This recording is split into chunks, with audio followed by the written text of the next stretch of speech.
കേന്ദ്ര സർക്കാർ മാനദണ്ഡം പാലിക്കാതെ സംസ്ഥാന കശുവണ്ടി വികസന കോർപ്പറേഷന് സർക്കാർ തുക അനുവദിച്ചതായി CAG റിപ്പോർട്ട്. 2021-22 സാമ്പത്തിക വർഷത്തിൽ ഗ്രാറ്റുവിറ്റി ബാധ്യതകൾ അടക്കുന്നതിന് 20 കോടിയാണ് തെറ്റായി തരംതിരിച്ചത്. മുൻ വർഷങ്ങളിൽ CAG തെറ്റ് ചൂണ്ടിക്കാട്ടിയിട്ടും തെറ്റ് ആവർത്തിച്ചതായാണ് റിപ്പോർട്ട്. 2021-22 സാമ്പത്തിക വർഷത്തിൽ കേരള സംസ്ഥാന കശുവണ്ടി വികസന കോർപ്പറേഷന് ഗ്രാറ്റുവിറ്റി ബാധ്യതകൾ അടയ്ക്കുന്നതിനുള്ള സാമ്പത്തിക സഹായമായാണ് 20 കോടി രൂപ അനുവദിച്ചത്. എന്നാൽ ഇത് KSCDCയുടെ തന്നെ കശുവണ്ടി ഫാക്ടറികളുടെ നവീകരണവും ഭാഗിക യന്ത്രവൽക്കരണവും എന്ന അക്കൗണ്ടിന് കീഴിൽ തെറ്റായി തരംതിരിച്ചു. കേന്ദ്ര സർക്കാരിനു കീഴിലുള്ള ഇന്ത്യൻ ഗവൺമെന്റ് അക്കൗണ്ടിംഗ് സ്റ്റാൻഡേർഡ്സിന്റെ തത്വങ്ങൾക്കെതിരായാണ് ധനസഹായമെന്നാണ് CAG റിപ്പോർട്ട്.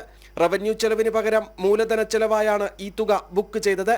ഈ തെറ്റായ നടപടി ഗവൺമെന്റ് അക്കൗണ്ടുകളിൽ 2021-22 കാലയളവിൽ മുതൽ മുടക്കിൽ 20 കോടി അധികമായി കണക്കാക്കി.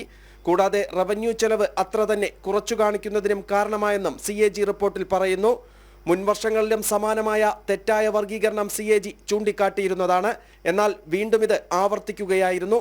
കൂടാതെ റവന്യൂ വിഭാഗത്തിനു കീഴിൽ 16 വൻകിട മരാമത്ത് പണികളെന്നതും തെറ്റായി വർഗീകരിച്ചിട്ടുണ്ട്. ഇത് സംസ്ഥാനത്തിന്റെ റവന്യൂ കമ്മി 6